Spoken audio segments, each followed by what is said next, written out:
Good morning students. हमने अपना previous chapter complete किया था chemical effects of electric current. तो आज हम अपना नेक्स्ट चैप्टर स्टार्ट करते हैं which is some natural phenomena. Some natural phenomena, ठीक है। सॉरी बच्चे, आपने अपने प्रीवियस क्लास में पढ़ा होगा, ठीक है। आपने कुछ नेचुरल फिनोमेना जो नेचर की तरफ से होते हैं वो आपने स्टडी किए थे, जिसमें आपने स्टडी किया होगा अपना विंड के बारे में, स्टॉर्म्स के बारे में एंड साइक्लोन्स के बारे में, ठीक है। आपने ये वाले फिनोमेना जो है वो स्टडी आउट किए होंगे, ठीक है।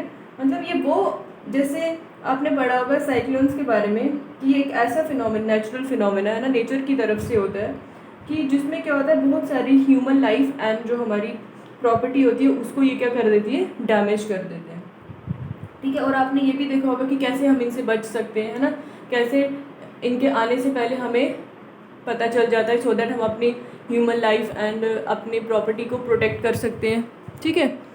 ये चीज़ें आपने पढ़ी थी। तो इस बार जो नेचुरल फिनोमेना का ये वाला चैप्टर है, इसमें आप पढ़ोगे लाइटनिंग एंड अर्थक्वेक के बारे में। किसके बारे में? लाइटनिंग एंड अर्थक्वेक के बारे में, ठीक है। इन नेचुरल फिनोमेनास के बारे में आप पढ़ोगे, ये दो हैं, लाइटनिंग और अर्थक्वेक। अब बच्चे, लाइटनिंग को पढ़ने से पहले आपको अपना एक कॉन्सेप्ट क्लियर होना चाहिए, वो है आपका इलेक्ट्रिक चार्ज, ठीक है। हमने chemical effect of electric current में भी पढ़ा ना चार्ज, जैसे हमने देखा पॉजिटिव चार्ज, नेगेटिव चार्ज, उसी तरह लाइटनिंग कॉन्सेप्ट पढ़ने से भी पहले अपना चार्ज का कॉन्सेप्ट क्लियर होना चाहिए कि चार्ज होता क्या है, कैसे आता है, कौन से टाइप्स के चार्ज होते हैं, ठीक है। चलिए, इलेक्ट्रिक चार्ज, इलेक्ट्रिक चार्ज। अब बच्चे देखो, इलेक्ट्रिक चार्ज का पता कैसे चला। एक आपके 25 साल पहले एक आपके ग्रीक साइंटिस्ट थे जिनका नाम था थेल्स, ठीक है। इन्होंने क्या ऑब्जर्व किया कि इन्होंने एक मटेरियल लिया जिसको एम्बर बोलते हैं, ठीक है। इन्होंने एक मटेरियल लिया जिसको क्या बोलते हैं, एम्बर बोलते हैं। इन्होंने क्या किया, इस मटेरियल को रब किया सिल्क क्लॉथ के साथ, ठीक है। क्या किया इन्होंने, एक मटेरियल लिया, उसको रब किया सिल्क क्लॉथ के साथ। फिर उसके बाद उन्होंने क्या देखा कि जब उन्होंने रब किया इसको सिल्क क्लॉथ के साथ और उस मटेरियल के साथ क्या होने लगा, छोटे छोटे फेदर्स जो थे वहाँ पे पड़े हुए, वो क्या होने लगे, अट्रैक्ट होने लगे, मतलब उसके ऊपर अटैच होने लगे, ठीक है, उसके ऊपर अटैच होने लगे। तो उन्होंने कहा कि इसका मतलब कि जो एम्बर है उसमें कुछ इलेक्ट्रिक चार्ज आ गया हुआ रब करके सिल्क क्लॉथ को, इसीलिए इसमें फोर्स ऑफ अट्रैक्शन की वजह से, है ना, इसीलिए इसमें फोर्स ऑफ अट्रैक्शन की वजह से जो टाइनी फेदर्स है वो उसके साथ अट्रैक्ट हो रहे हैं। तो इसी तरह फिर उनको पता चला कि जब आप किसी मटेरियल को रब करते हो किसी दूसरे क्लॉथ के साथ, किसी और चीज़ के साथ, है ना, तो उससे क्या हो जाता है, उस बॉडी के ऊपर चार्ज आ जाता है, ठीक है। उस बॉडी के ऊपर क्या हो जाता है, चार्ज आ जाता है। फिर एक और एक्टिविटी थी, जैसे आपने कॉम्ब लिया, ये कॉम्ब है।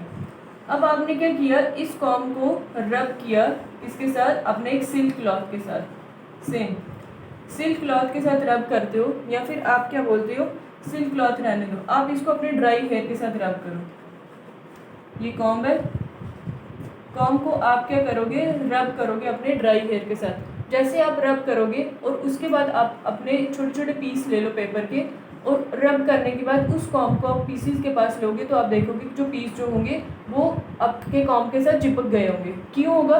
Because of force of attraction, इसकी वजह से, अट्रैक्शन की वजह से, मतलब कि उसमें कोई चार्ज प्रेजेंट हो गया होगा, इसका चार्ज और इसका चार्ज क्या होगा, डिफरेंट होगा सॉरी, डिफरेंट चार्ज होने की वजह से इसमें क्या हो जाएगी, फोर्स ऑफ अट्रैक्शन, है ना, अट्रैक्शन हो जाएगी। तो जिसकी वजह से क्या हो जाता है, आपका क्या पता चलता है कि उस बॉडी में कुछ आपके चार्जेस प्रेजेंट हो गए हैं। फॉर एग्जाम्पल, एक आपने बैलून लिया, ये भी एक एग्जाम्पल, एक बैलून लिया, उस बैलून को आपने क्या किया, एक वुलन क्लॉथ के साथ रब किया, वुलन क्लॉथ, ये एक बैलून है, ठीक है, आपने क्या किया, एक बैलून लिया, उसको रब किया वुलन क्लॉथ के साथ। जब आप वुलन क्लॉथ के साथ उसको रब करोगे और आप वॉल के साथ उसको ऐसे चिपकाओगे तो आप देखोगे कि वो चिपक गया होगा। क्यों? क्योंकि उसमें कुछ चार्ज प्रेजेंट हो गया होगा। उस चार्ज के प्रेजेंट होने की वजह से क्या हो जाता है आपका, वो वॉल के साथ चिपक जाता है। ठीक है, ये है आपका चार्ज का कॉन्सेप्ट। अब देखते हैं कि अनचार्ज और चार्ज ऑब्जेक्ट्स क्या होते हैं। Uncharged and charged object. ठीक है, अनचार्ज एंड चार्ज ऑब्जेक्ट, इनके नाम से ही आपको पता है, अनचार्ज मीन्स जो चार्ज नहीं होंगे, चार्ज मीन्स जो चार्ज होंगे। फॉर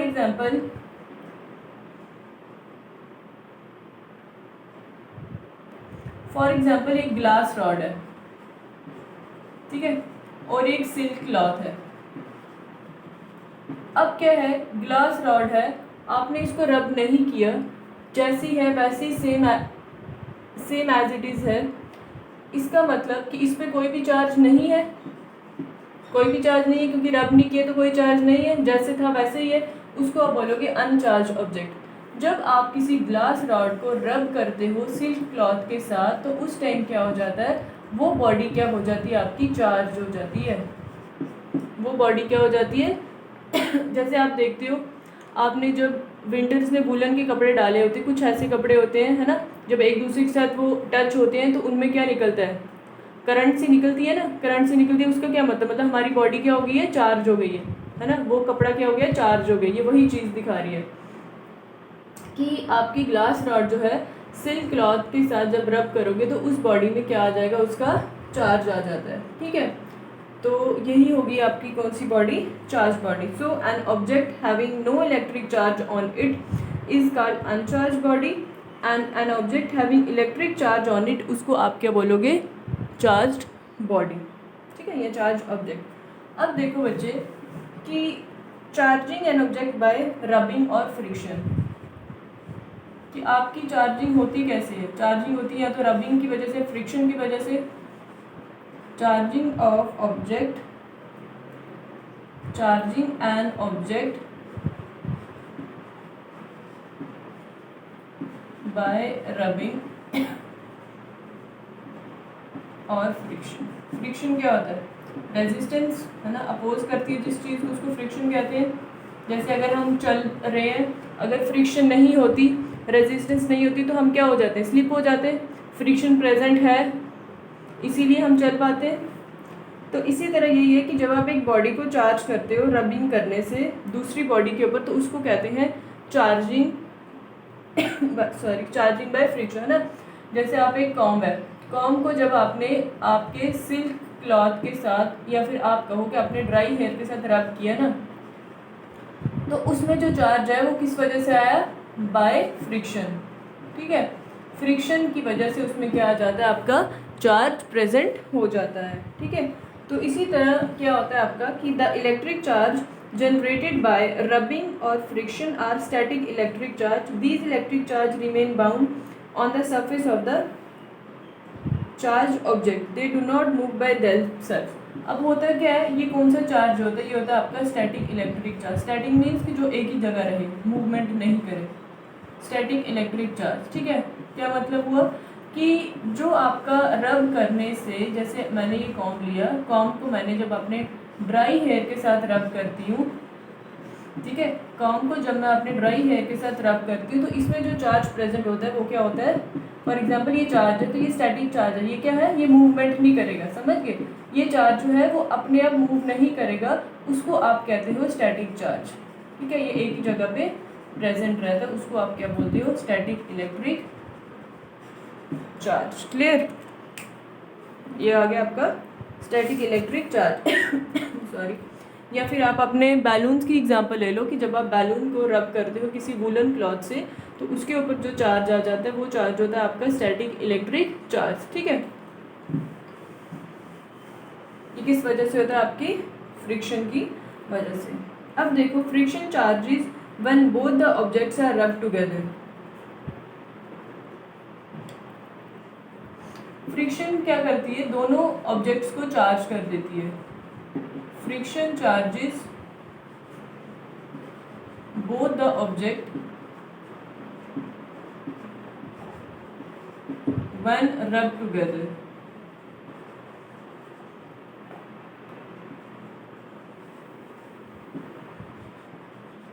ठीक है, क्या होता है, फ्रिक्शन की वजह से क्या हो जाती है कि दोनों ऑब्जेक्ट्स होते हैं ना आपके, दोनों ऑब्जेक्ट्स क्या कर देते हैं, उनमें चार्ज आ जाता है जब आप एक दूसरे को क्या करते हो, रब करते हो। ठीक है, कि जब आप दो ऑब्जेक्ट्स को रब करते हो तो दोनों ऑब्जेक्ट्स में क्या आ जाता है, आपका चार्ज आ जाता है, बट इन अपोजिट डायरेक्शन, है ना, अपोजिट होता है। अगर एक पॉजिटिव चार्ज होगा तो दूसरा क्या हो जाएगा आपका नेगेटिव, अगर एक पे नेगेटिव आ रहा है या दूसरा क्या होता है पॉजिटिव। अब ये डिपेंड करता है आपका मटीरियल ऑफ द ऑब्जेक्ट पे, किस पे डिपेंड करता है, मटीरियल पे,